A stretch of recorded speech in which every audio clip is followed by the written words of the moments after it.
Here's the news of the day. Leonardo, the Royal Navy, and the UK Ministry of Defence have revealed the Proteus Uncrewed Rotorcraft, designed to demonstrate autonomy, payload flexibility, and innovative rotorcraft technologies. Atlantic Aviation has acquired Ferrovial Vertiports, enhancing its leadership in eVTOL infrastructure development to support advanced air mobility operations across the US. Ecocopter+Helisul has deployed a fleet of 12 helicopters, including Aircrane S-64s, Super Pumas, and Airbus H-125B3s to combat forest fires in Chile. Beta Technologies expanded its electric charging network to 46 sites across 22 states in 2024, with plans to further increase accessibility for electric aviation and ground vehicles. A2Z Drone Delivery has launched the world's first multi-use drone dock network, managing 4 drones for autonomous patrol, water rescue, and regional deliveries in Anji City, China.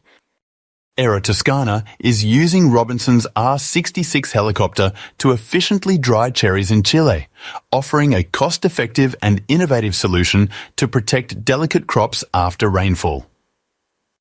Pegasus Aerospace has signed a global distribution agreement with Aero Auto for 300 units of its E-model flying car, expanding its reach across North, South America, and the Middle East. Horizon Aircraft has secured $8.4 million in funding to support the development and flight testing of its Cavorite X7 hybrid electric VTOL, strengthening its financial position and operational stability.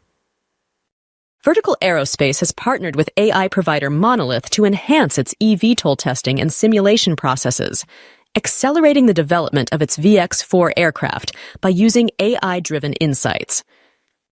Boeing has appointed Dana Deasy as its new Chief Information Digital Officer, overseeing IT, security, and data analytics, with a focus on emerging technologies and cybersecurity. To learn more, follow us on LinkedIn, Instagram, YouTube, X, or visit us at avfoil.com/news.